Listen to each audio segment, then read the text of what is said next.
I want to spend some time today talking about some lessons that I wish I had known earlier on when it came to my hobby of reading comics and collecting them.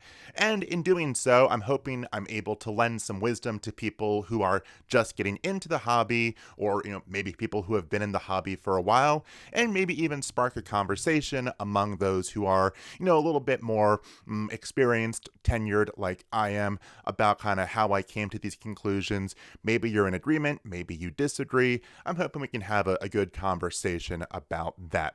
So let's go ahead and jump right into it. So the first lesson I've learned over time is to not fall for this false dichotomy between physical books and digital books. When I first got into comics, I've mentioned in a previous video, I was reading a lot of single issues as well as a fair bit of collected editions, and all of those were physical. I don't really think I was consciously picking up only physical copies. I think that's just sort of what was available to me at my fingertips. It's what I saw mostly online. It's what I saw when I went to a comic book store. So that's what I was picking up. Then, come along, I get rid of pretty much my entire collection of single issue comics. And at that point, I very much started to lean towards digital comics. I wasn't reading as much as I was in general, but when I was reading digital stuff. And that lasted until I was in a comic book store and, the new Superman movie was coming out and I wanted to read more about Superman. So I found this book here, Superman the Last Son. And this was a really nice book. I got the deluxe edition. It had a nice hardcover to it. It had some extra bonus material in the end. And this book kind of changed my perception of physical comics. Where up until this point, when I had gotten collected editions, I had really mostly gotten trade paperbacks. And those are fine, but having this book here that was really nicely constructed, nice hardcover, a nice dust jacket, the book felt so much more significant. And boy howdy, since then, I've really swung back in the direction of physical comics. But I'm still very much actively reading digital comics as well. There are plenty of titles that either aren't in a format that I want, or maybe they're not in print at all, or maybe they're just stories that I'm not quite sure about, stories that I'm not confident I'm really going to enjoy. I can pick up their titles digitally, which are usually much, much cheaper, especially if you have a subscription service to something like Comixology, like I do. So I'm able to read a lot of additional comics on top of all of these by reading them digitally. So this long-winded story is to say that I think a lot of people and myself fall for this dichotomy of you either read digital comics or you read physical comics. That isn't the case. You can read both, and each of them has their advantages to them, and you can really leverage those advantages in each direction to have a really fulfilling comics reading experience. The next point I want to bring up can be split into two separate subpoints that I want to talk about. And both of them kind of come back to this idea of be comfortable with taking things at face value. So what do I mean by that? Well, let's look at my first subpoint. When you're reading comics, especially when you're new to comics, or if you're new to a universe or new to a character, there's going to be a lot of things that you read that are either references to things that you haven't read yet, that are characters you haven't met yet, or just things that you really don't understand, things that you don't know about because you're new to all of this. And that can be very frustrating. It was very frustrating to me, and I felt like I just wasn't worthy of reading some of these stories because I didn't know everything the characters were talking about. I didn't know all the characters, and it kind of took away from my enjoyment of those stories. But if I really took a step back, a lot of these characters that I didn't know, I was able to figure out a good bit about them from reading it. A lot of these references that I didn't know, fine. It didn't really take away from the story at hand. They were in the past. I'm reading a story that's moving into the future. Okay, I didn't get that reference, whatever.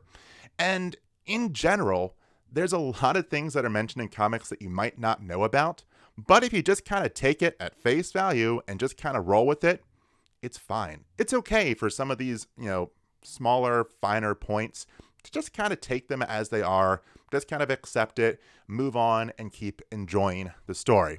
Now, that's not to say that there aren't some stories out there where if you don't know what came before it, you're going to be totally lost. Like, yes, there are definitely stories that fall into that category. But as long as you're not jumping in the middle of a story arc or something like that, if you're jumping in towards the beginning of a story, you may not know the stories that came before it, but you'll still be able to enjoy the story at hand.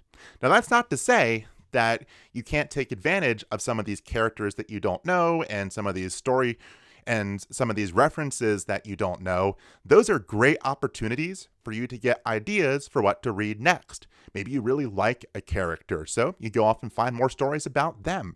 Maybe a reference to a past event sounds really interesting, so you go out and you read that past event. These kind of points of confusion can be turned into opportunities to experience some really great stories. So absolutely do that. But when you're reading the story in that moment, just roll with it. Keep going. You're going to enjoy the story. Don't worry about those smaller points like I did.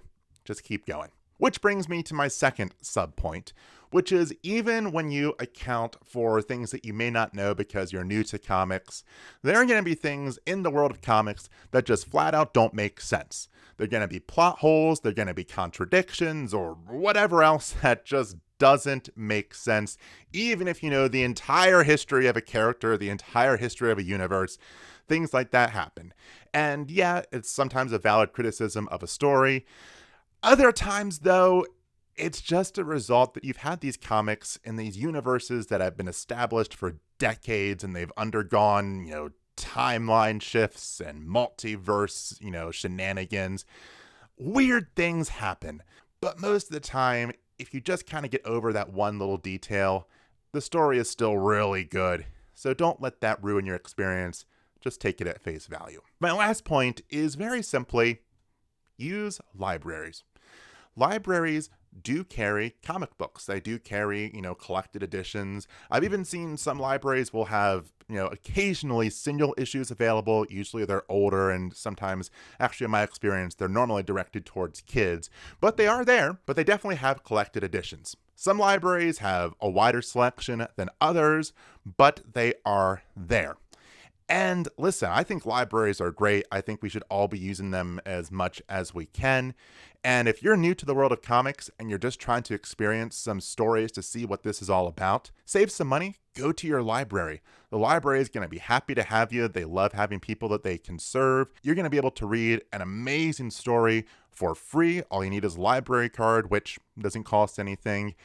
And who knows, maybe you'll really like it and that will be your kind of trigger to really get into comics, or maybe you won't like it.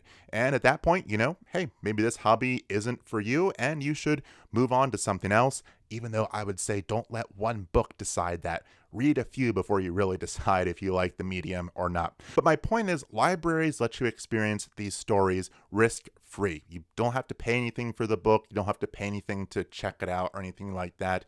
Some libraries, I guess, maybe still have late fees, even though a lot of libraries these days no longer have late fees. So really, there's not much risk to checking a book out from the library. So it's a great way to dabble in the comics media, or even if you are an established comics reader, it's a great way to check out some titles that maybe you don't want to spend money on. So yeah, I don't know if I can say much else. Go to the library. I think I'm going to wrap it up there for today. Those points went on long enough, and I'm kind of sick of talking, and I know you're sick of listening to me. But as I said, I'd love to hear it. If you have thoughts about the points that I brought up here, or if you have your own lessons that you want to share, make sure you leave those down in the comments. I will talk with you later, and have a good one.